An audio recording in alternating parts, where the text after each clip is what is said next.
Shalom, shalom. Je vous salue tous dans le beau et précieux nom de Jésus-Christ de Nazareth. Je suis votre serviteur, le docteur Yvan Bouba. Êtes-vous prêts pour le café matinal? Prions.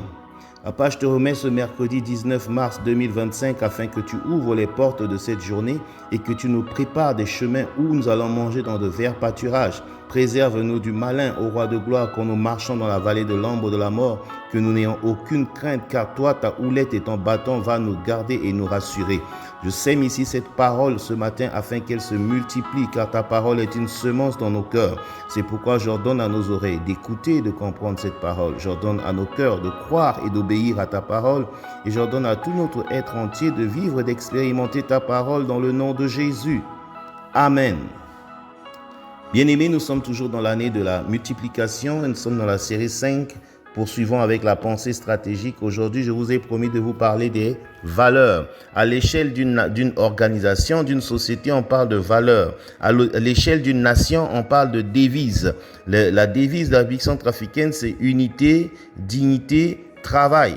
Ça, ce sont des valeurs nationales. C'est quelque chose qui est partagé comme positif dans une nation. C'est quelque chose qui est partagé comme positif dans une société, dans une entreprise, dans une famille.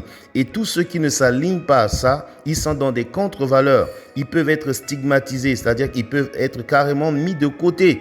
On peut ne pas les considérer étant appartenant à cette société ou à cette nation-là. C'est vrai qu'aujourd'hui, c'est une notion de plus en plus banalisée, mais c'est ça qui fait la valeur des sociétés, c'est ça qui fait la valeur des êtres humains, c'est ça qui fait la valeur des groupes d'individus.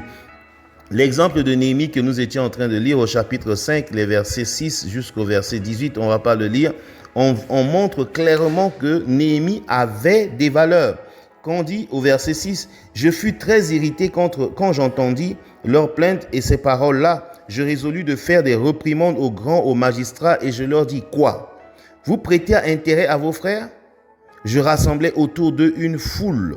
Il rassemblait une foule autour des gens et il les reprenait publiquement. Il y a un président en Afrique, un nouveau président qui l'a fait il n'y a pas longtemps, de rassembler les DG des sociétés, des entreprises et leur faire un vrai lavage en public. Oui, je n'en cite pas les contemporains, mais il ne l'a pas inventé, Néhémie l'a inventé. À un moment, ils étaient en train d'imposer des charges, des remboursements à intérêts, des ceci au peuple, alors que ce même peuple est en train de souffrir pour construire. Néhémie va les appeler pour leur dire, écoutez les amis, il faut qu'on soit un peu intendant, il faut qu'on soit gérant les uns des autres et du bien et de la mission que Dieu nous donne. Au verset 18, il dit, je m'apprêtais chaque jour un bœuf, 6 moutons choisis et des oiseaux. Et tous les 10 jours, on préparait en abondance tout le vin nécessaire. Malgré cela, je n'ai point réclamé les revenus du gouverneur, parce que les travaux étaient à la charge du peuple. Oh, un homme de valeur. Les travaux étaient à la charge du peuple. Quand vous dirigez, n'écrasez pas ceux que vous dirigez. Faites tout pour que eux aussi soient à l'aise, qu'ils respirent un peu, donnez-leur du repos. C'est ça qui amène souvent que les gens sont essoufflés, ils sont poussés à bout et commencent à faire du n'importe quoi dans votre entreprise, du sabotage. Soyons des intendants. La valeur qu'il développe ici, c'est l'intendance. Il y a une autre valeur universelle que Jésus lui-même a introduite dans Matthieu chapitre 20, versets 25 à 28. Il dit, les fils de Zébédée voulaient avoir une place au ciel, l'un à sa gauche, l'un à sa droite, et Jésus leur dit, s'il vous plaît, ça c'est dans le monde, ça se passe, mais dans mon environnement là, notre valeur c'est pas ça. Mais quiconque veut être grand parmi vous, qu'il soit votre serviteur, et quiconque veut être le plus grand parmi vous, soit votre esclave. Jésus introduit ici comme valeur de son équipe le service. Tout le monde doit être au service. Il introduit encore dans Luc chapitre 6 verset 41, il dit, pourquoi vois-tu la paille qui est dans l'œil de ton frère et n'aperçois-tu pas la poutre qui est dans ton œil? C'est une valeur de zéro critique que Jésus introduit dans son environnement. Zéro critique, auto-évaluation. Est-ce que vous pouvez écrire ces choses grandes dans votre entreprise? Chez nous, nous sommes des intendants. Chez nous, nous sommes des serviteurs. Chez nous, nous ne critiquons pas les gens. Nous faisons notre propre autocritique. Il y a des exemples de valeurs même que les êtres humains ont développées en ce temps contemporain. L'exemple du président Wade, quand il était encore opposant, a développé la série Zéro casse.